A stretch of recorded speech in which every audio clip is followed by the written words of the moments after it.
Hola, bienvenidos a esta nueva clase, va a ser nuestro tema número 5. Y aquí ya estamos en los capítulos finales del siglo XX y para ser más claro vamos a hablar sobre la descolonización, la dorada del capitalismo y un mundo unipolar en este caso, porque tenemos que tomar en cuenta que la última clase fue de la Guerra Fría, se terminó lo que era el proceso de la Guerra Fría, ganó en este caso Estados Unidos, la Unión Soviética se desintegró, lo que me lleva a que el único poder o el único país con el mayor control político, militar y económico va a ser Estados Unidos. Por eso es un mundo unipolar. Pero ahora ya comenzando, vamos a partir con lo que es la descolonización, que es un proceso que se estuvo viendo dentro de la última mitad del siglo XX.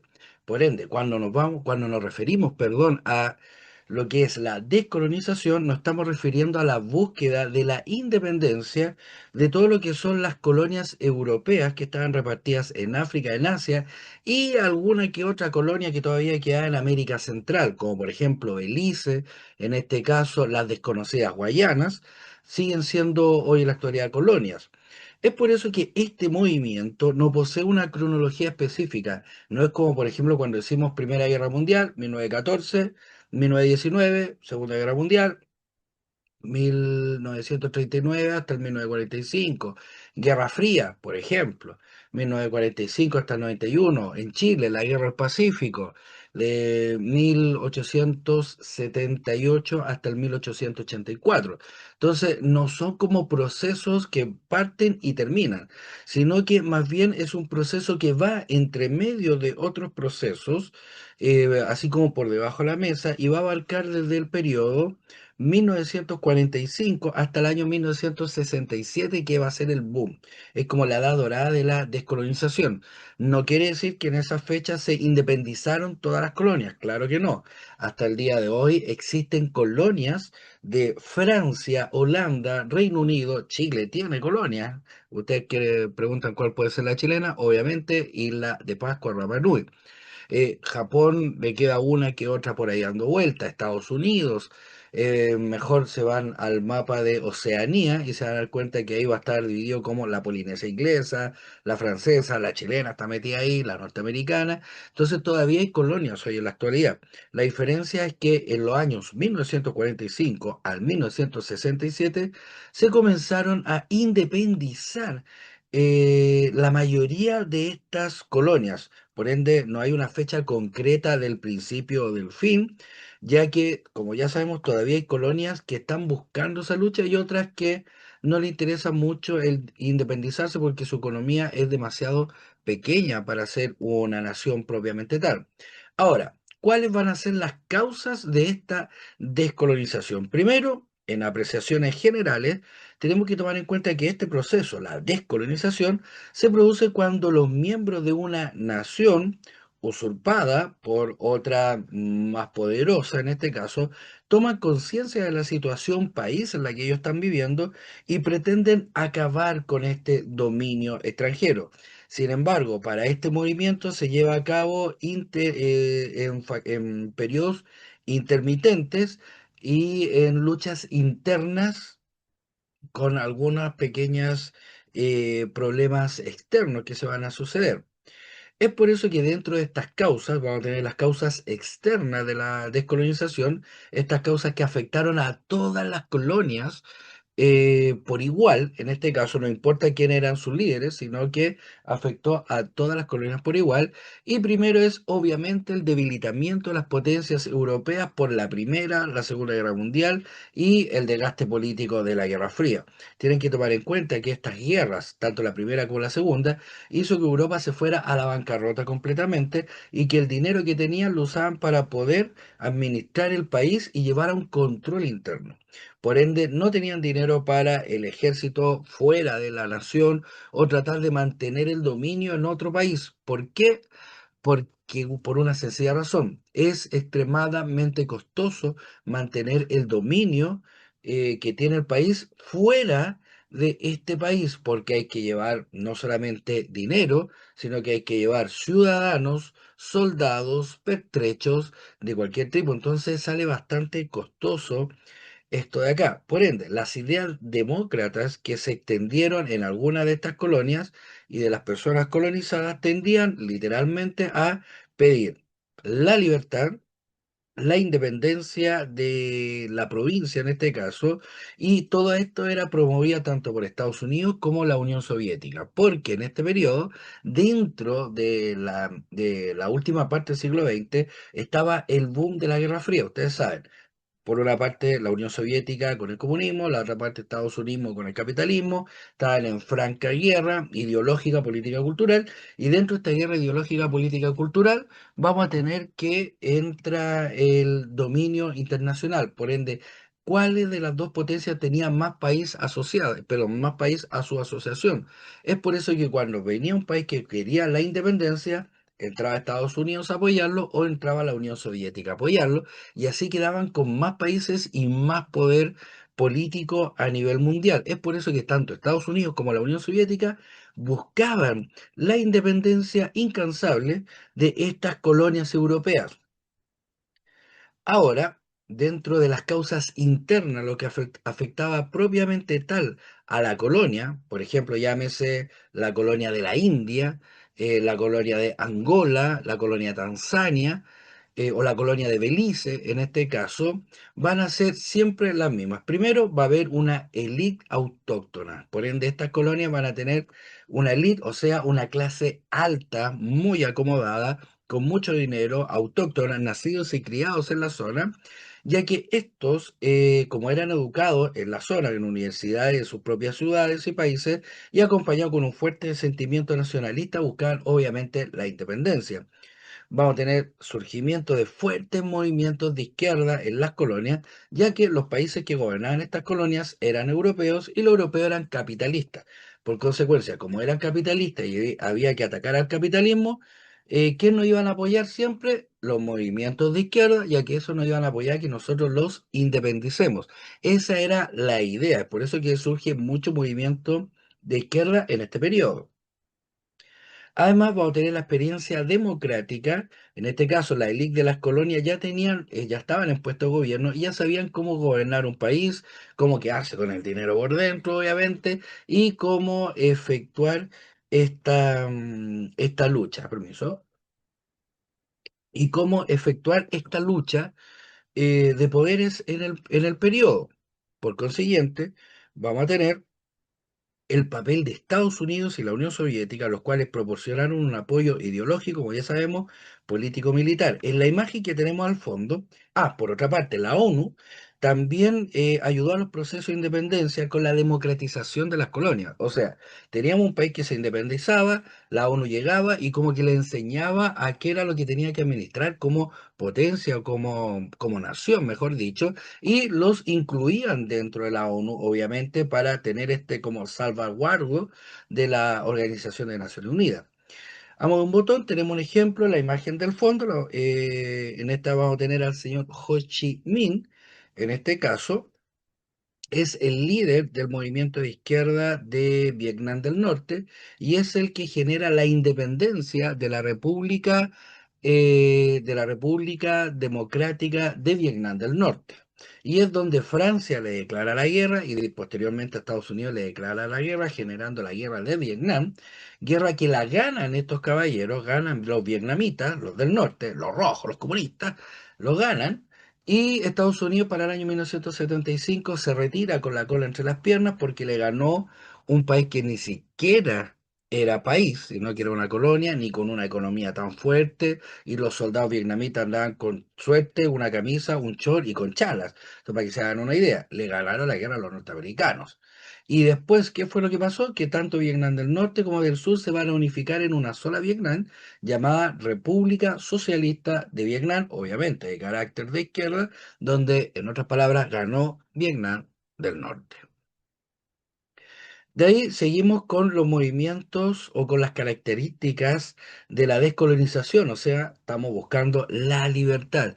Y es por eso que dentro de este proceso de independencia fue literalmente en contra y en ataque de los imperios coloniales.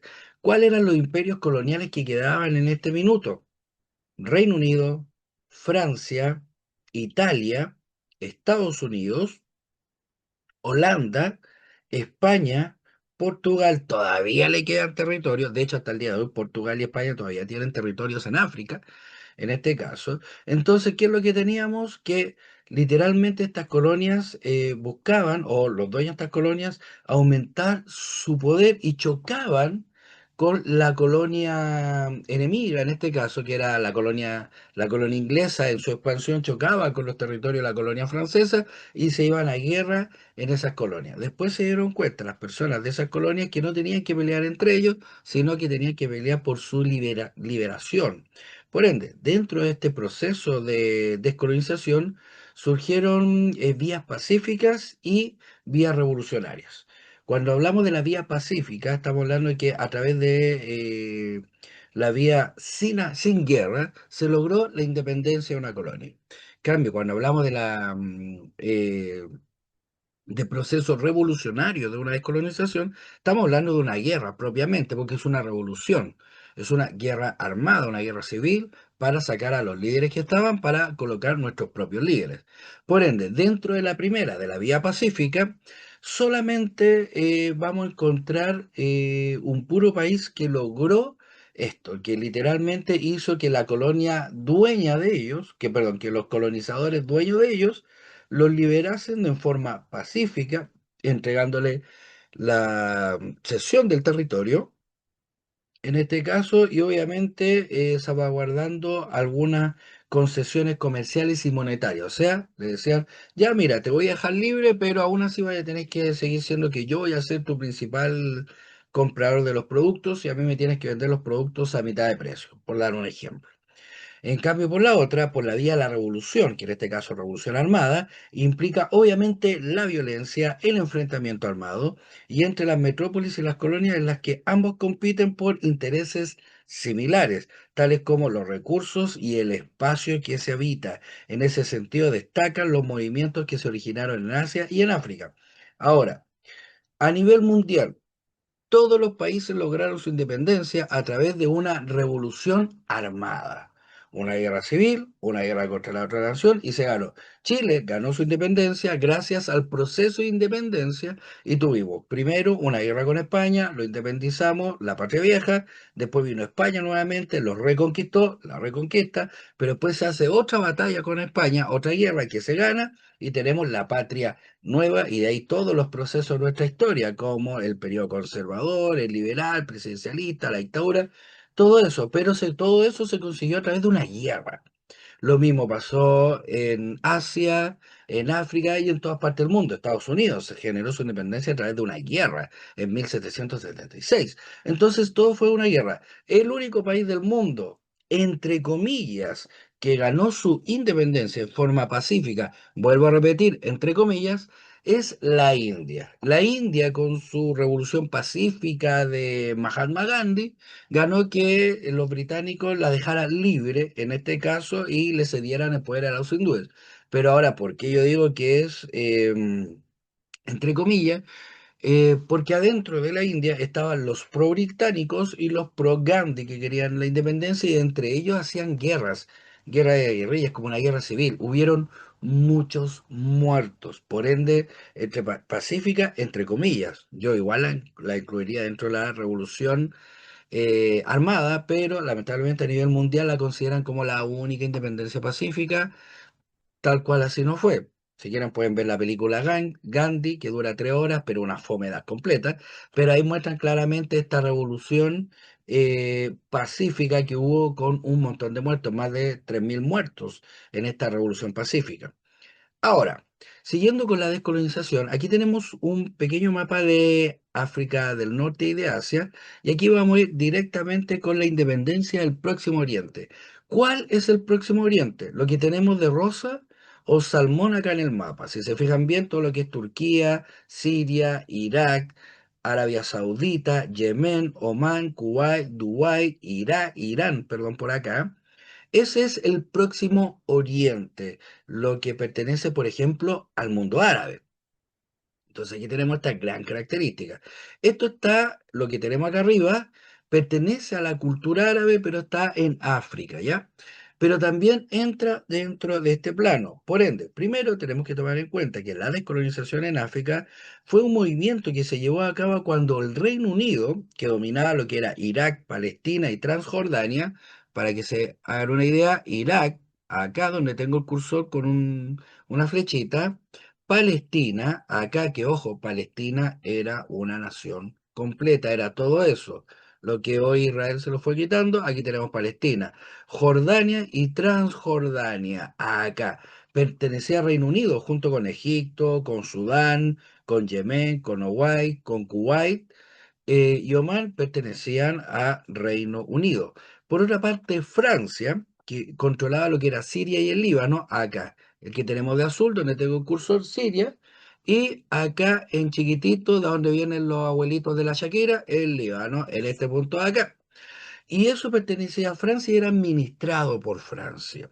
Ahora, que estaban encargados de los territorios árabes, sí, tras la derrota del Imperio Turco Otomano en la Primera Guerra Mundial, no lograron sostener el dominio en esta zona. Primero, para la Primera Guerra Mundial, Turquía apoyó a los alemanes. Alemania pierde, por ende Turquía pierde también, y los franceses y los británicos se reparten todo el Imperio Turco, que era todo esto, todo lo que es Medio Oriente. Se me perdió el cursor, nuevamente aquí lo tengo. Todo lo que es Medio Oriente, todo esto pertenecía al Imperio Turco y esto se lo repartieron a su antojo. El problema de estos caballeros es que inventaron fronteras donde antes no existían fronteras. Permiso.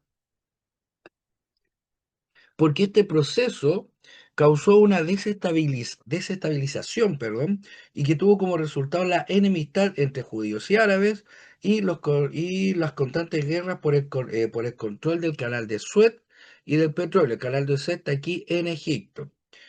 ¿Por qué vamos a tener una resistencia entre judíos y árabes? Porque primero, ¿qué fue lo que hicieron los franceses y los ingleses? Todo esto dentro del Tratado de Sykes-Picot, y es porque cuando llegaron los franceses dijeron, este es mi territorio, lo que era Siria, pero en realidad ese territorio de Siria, Siria era más grande, y inventaron fronteras y líneas, inventaron fronteras en el Líbano, en Palestina, la inventaron, haciendo que toda una nación quedara dividida en tres países o más. Entonces, ¿qué es lo que pasa si yo tengo mi familia dividida entre dos casas? Vamos a tratar de unirnos. Así que vamos a botar una muralla y vamos a unir el asunto. Acá es exactamente lo mismo. Vamos a tener familias completas que quedaron divididas por un dictamen arbitrario de los franceses y los ingleses que se creían dueños de la zona e inventaron fronteras donde antes no existían fronteras, generando una inestabilidad en la política de la nación y en la política de Medio Oriente. Ahora, ¿por qué judíos y árabes se llevan mal en este caso? Porque aquí va a entrar un problema, Segunda Guerra Mundial. En la Segunda Guerra Mundial no se sabía que los alemanes estaban haciendo este, entre comillas, genocidio hacia el pueblo judío. Se descubre solamente al final de la guerra. Cuando se descubre esto al final de la guerra, todos dicen, ¡oh, qué terrible! ¿Qué podemos hacer para ayudar con los judíos que quedaron? Bla, bla, bla, y viene todo lo demás. Y es aquí donde los dueños de los bancos ingleses, que eran casi los mismos dueños de los bancos alemanes, eran judíos, de pueblo judío, comenzaron a exigirle al Reino Unido que querían una tierra. Dijeron, ya, pues, ustedes se comprometieron a entregarnos una tierra después de esta guerra y nosotros le íbamos a hacer el préstamo de dinero, que fue el convenio que tuvo Reino Unido con los vaqueros judíos. Estos comenzaron a presionar al Reino Unido hasta que el Reino Unido llamó a Francia, que eran los dueños de todo este territorio, y le dijo, ¿qué hacemos? Para ellos fue súper sencillo, entreguémosle Palestina, porque originalmente los judíos vienen de una parte de Palestina, del sur de Palestina, era como el pueblo originario de los judíos, su tierra prometida en este caso, perdón, por consecuencia, vamos a tener que le entregaron Palestina. ¿Y esto qué fue lo que hicieron? Ya, ahora, ustedes, pueblo judío, van a vivir en Palestina con los palestinos. Por ende, como son pueblos distintos, van a tener ambos pueblos dentro de un mismo país, van a tener constitución distinta para cada pueblo, banderas y himnos distintos para cada pueblo, una policía distinta para cada pueblo, una ley distinta para cada pueblo, un impuesto distinto para cada pueblo, un idioma oficial para cada pueblo. O sea, era dos países independientes dentro de sus mismas fronteras. Para hacer un ejemplo más simple, es como que en una casa tenemos dos familias, una con 5 integrantes, otra con 6 integrantes, hay solo un baño, hay solo una cocina, y la gran pregunta, ¿quién utiliza primero el baño? ¿Quién utiliza primero la cocina? ¿Quiénes son más importantes para usar eso? Entonces, ¿qué es lo que va a pasar ahí? Como lo mismo que pasa en una casa, van a haber problemas, van a haber guerras, en este caso discusiones, problemas de quién cocina primero, cómo dividimos el refrigerador, quién se baña primero. Entonces ahí van a haber problemas. Es exactamente lo que pasó en Palestina. Esto originaron este problema ya por allá, por el año 1950, por ahí, generando este problema en Palestina, y de ahí se lavaron las manos y dijeron, ya, ustedes convivan, y se fueron. ¿Qué fue lo que pasó? Que empezó a llegar el pueblo israelita en la capital Tel Aviv para ellos, y empezaron a hacer fronteras dentro de la nación. Entonces llegaron a, por ejemplo, imaginen que llegaron a Santiago, a la región metropolitana, y ocuparon la comuna de Santiago.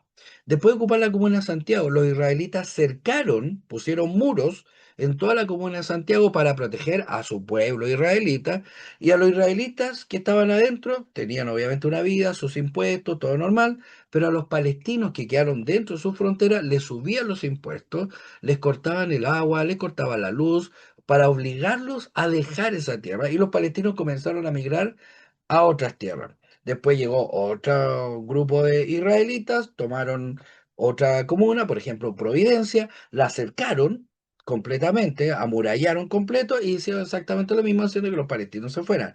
Después llegó otro grupo, todo esto al pasar de los años, llegó otro grupo, se quedó, por ejemplo, en Puente Alto, cercaron Puente Alto en este caso, y así fueron generando estos enclaves judíos que después para conectarlo hicieron carreteras y amurallaron esas carreteras, cercando y dividiendo a los palestinos, haciendo que los palestinos comenzaran a salir de la zona y ahuyentarlos, en este caso.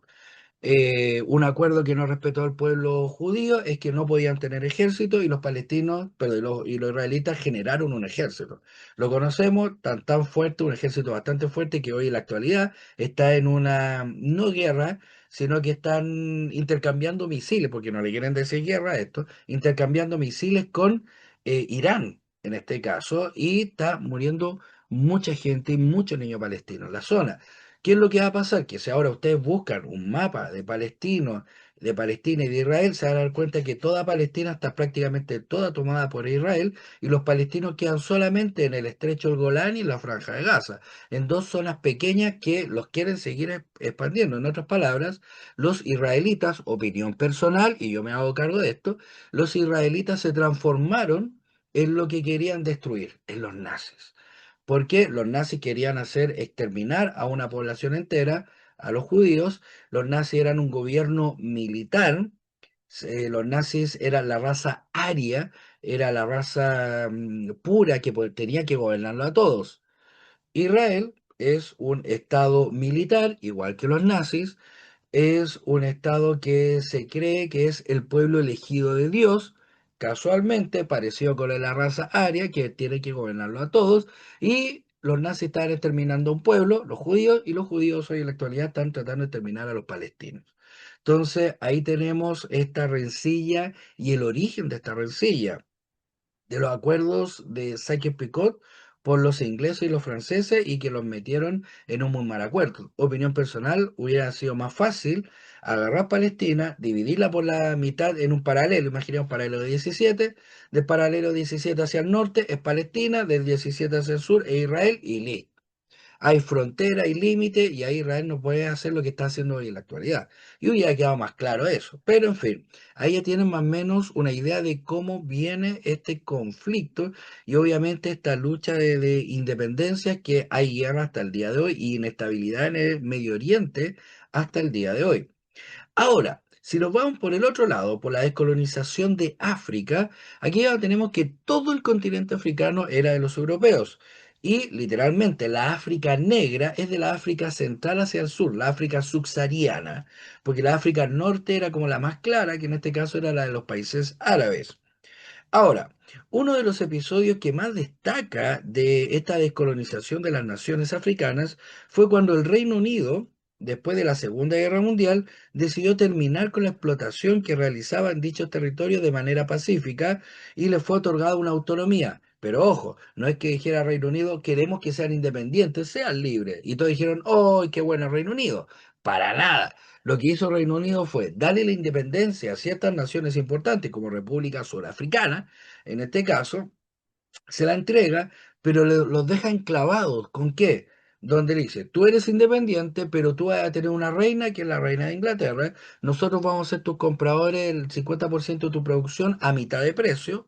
Y firmaron eso, por ende, claro, son independientes, pero les tienen que vender sus productos a mitad de precio a los ingleses. Y tienen que reconocer que la reina de Inglaterra en ese entonces era la reina de las colonias. Por eso en Australia siguen teniendo reina que es que en este caso es el rey de Inglaterra, lo mismo que en Canadá. Son países independientes, entre comillas, pero que tienen reina. ¿Cuál es? De Reino Unido. Por consecuencia, independientes no lo son. Por nombre, quizás.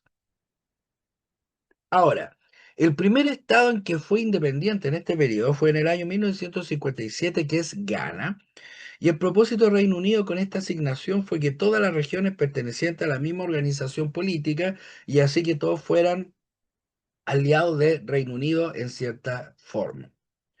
Ahora, aquí ya tenemos el mapa de la mayoría de las colonias en África y en Asia, y para que se den una idea, por ejemplo, las colonias que se fueron independizando entre los años 1945 al 1950 van a ser Etiopía, la India, Pakistán, Birmania, esta, no me acuerdo cómo se llama, esta de acá, Calcuta, la tenemos acá, Sri Lanka.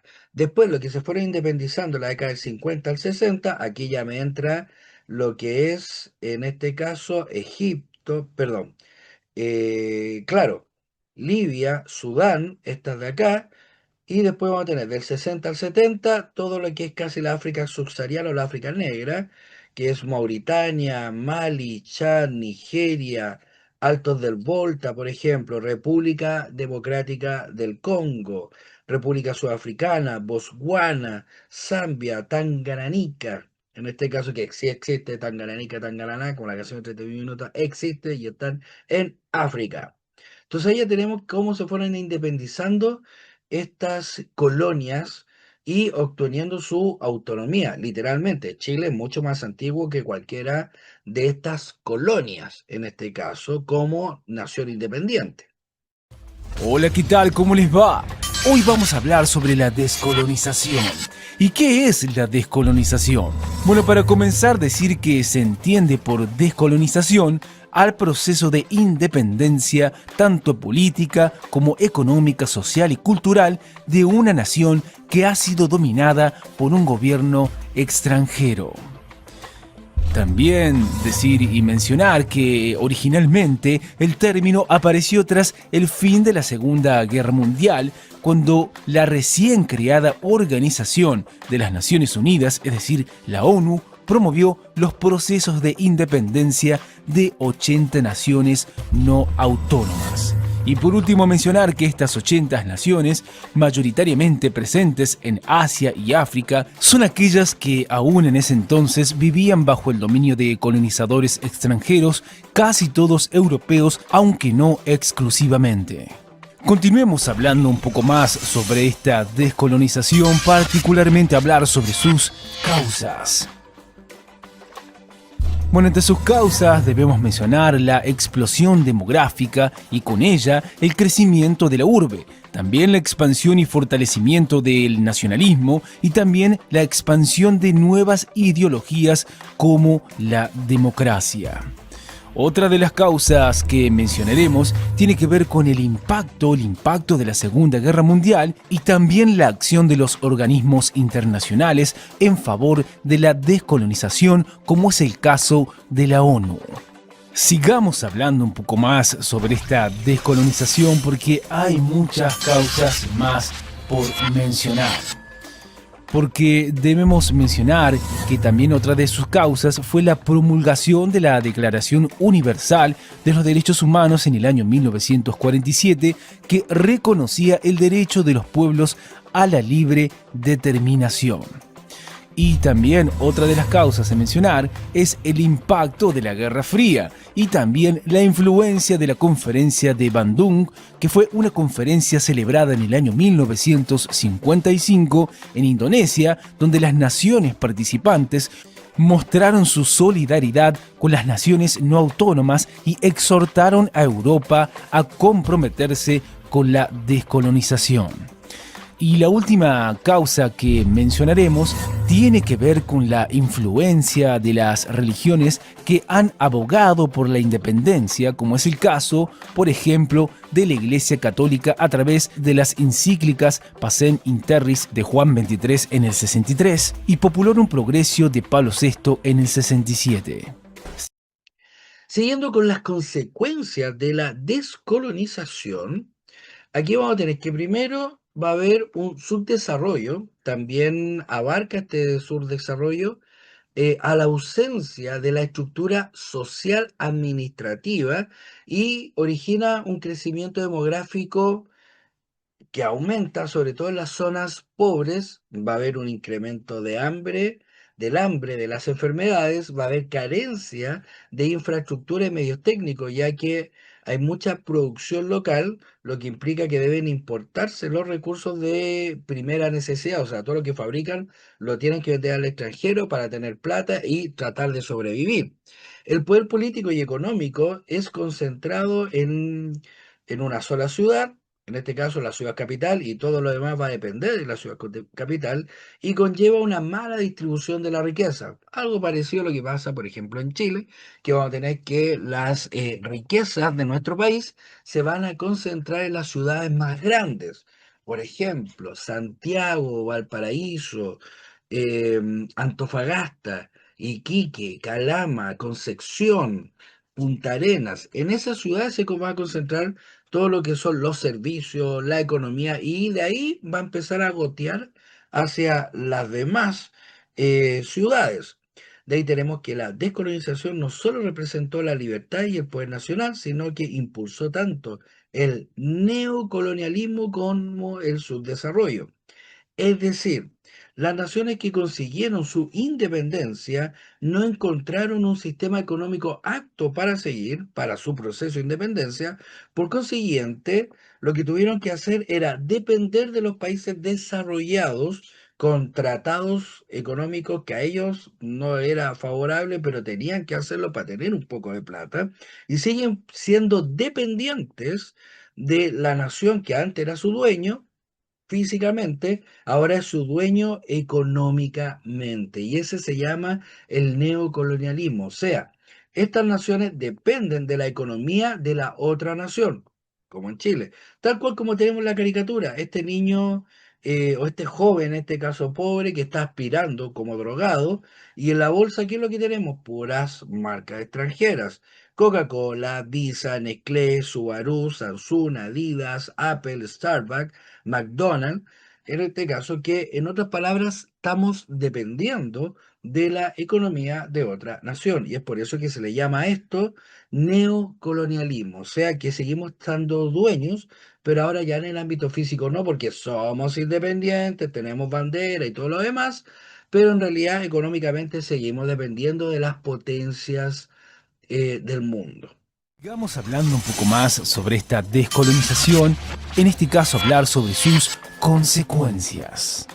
Bueno, primero debemos decir que la descolonización no solo representó la libertad y el poder nacional, sino que impulsó tanto el neocolonialismo como así también el subdesarrollo. Lo que queremos decir con esto es que las naciones que consiguieron su independencia no encontraron un sistema económico apto para su progreso, razón por la que hoy en día dependen de los países llamados desarrollados, y también decir que siguen siendo pueblos dependientes aunque hayan proclamado su emancipación. Y la última consecuencia que mencionaremos en relación al subdesarrollo es que el mismo también abarca la ausencia de una estructura social administrativa estable, razón por la cual se origina el alto crecimiento demográfico que conlleva el incremento de hambre y enfermedades. Sigamos hablando porque hay muchas más consecuencias que debemos mencionar. Otra de las consecuencias a mencionar es que este contexto también genera una carencia de infraestructura y medios técnicos, ya que no hay producción local, lo que implica que deben importarse los recursos de primera necesidad. También debemos decir que, por otro lado, estas naciones suelen desequilibrar el sistema social al nacionalizar las industrias e ir disipando el capital. Y por ende, por esta causa o por tal motivo, surge la deuda externa, ocasionando una mayor dependencia hacia los estados extranjeros debido a la liquidación de los intereses. Y la última consecuencia que mencionaremos para finalizar es que en la actualidad algunos pueblos subdesarrollados suelen solicitar una negociación política ante la imposibilidad de cancelar su deuda externa, adquirida durante el proceso de la descolonización. De ahí que entramos a lo que es al mundo unipolar de la guerra, este mundo donde solo Estados Unidos fue el ganador de la Guerra Fría, tal cual como lo tenemos en la caricatura, pintándolo todo con franjas y estrellas, y por consecuencia del término de la Guerra Fría, como ya lo tenemos, la desintegración de la Unión Soviética en el año 1991 deja como la única potencia a nivel mundial y hegemónica del control a Estados Unidos. Ya para el año 1991 se promovía lo que era el nuevo orden mundial dirigido por Estados Unidos. El mundo unipolar es un concepto que se refiere a un orden internacional en el que un solo país o una sola entidad ejerce un poder y una influencia predominante sobre los demás actores globales. Este término se popularizó después del final de la Guerra Fría, cuando Estados Unidos emergió como la única superpotencia mundial. En un mundo unipolar, la superpotencia dominante tiene una ventaja significativa en términos militares, económicos, tecnológicos y culturales sobre el resto de los países. Esto le otorga una capacidad única para imponer su voluntad y promover sus intereses en el escenario mundial.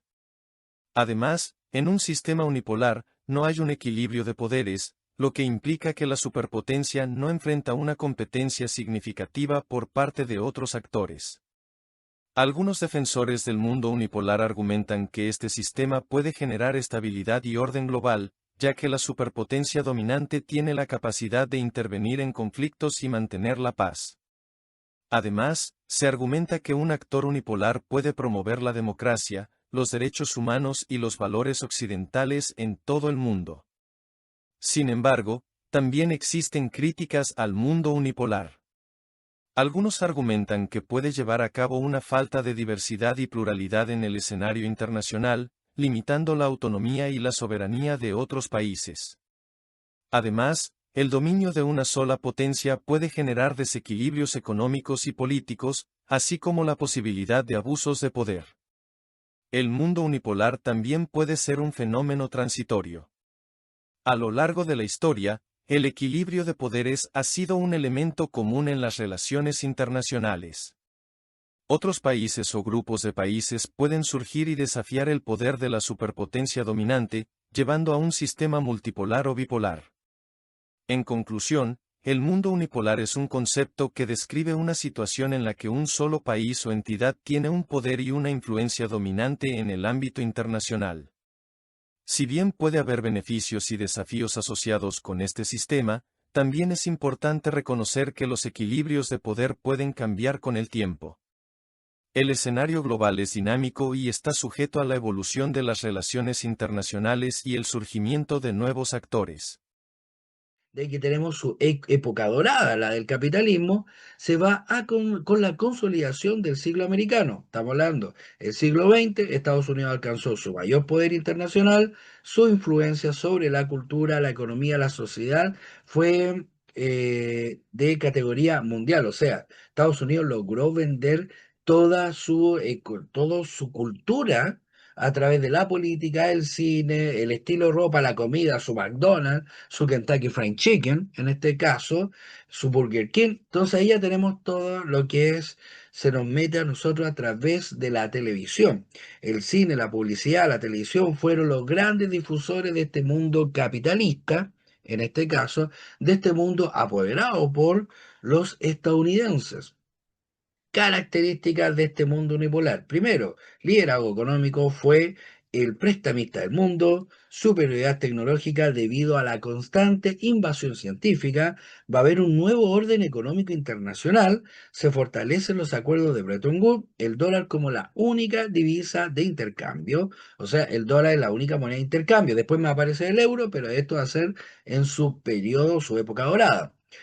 Estados Unidos va a ser el centro financiero internacional, el mercado financiero de toda esta zona se traslada a Londres, Reino Unido, a Wall Street, Nueva York. O sea, de Londres, en Reino Unido, va a viajar a Wall Street en Nueva York.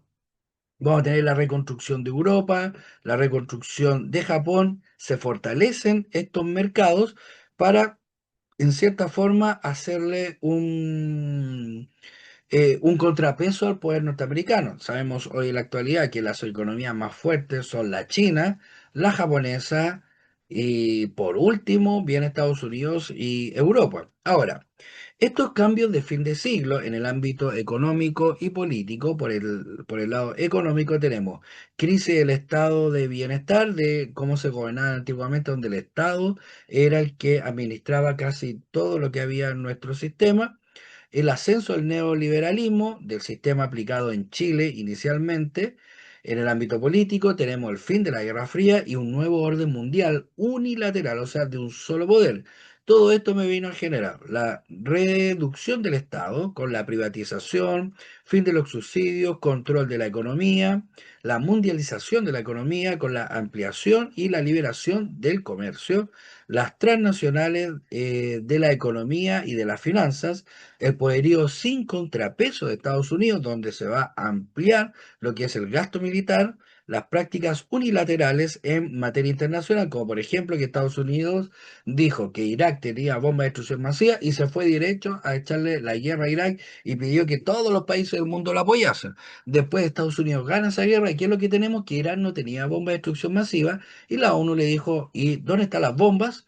Irak dijo, Estados Unidos dijo, ah, no, nosotros queríamos sacar al dictador, aquí no había bombas. Entonces, como pueden ver, ahí tenemos la gran característica, o sea, una potencia mundial literalmente en este periodo podía hacer lo que quisiera. Vamos a tener conflictos en diversas partes del mundo, va a haber terrorismo, guerras civiles en Europa y en África, ocupación de Irak y de Afganistán. Todo esto se va a unir en la existencia de las nuevas tendencias mundiales. Literalmente aquí tenemos una radiografía del mundo actual.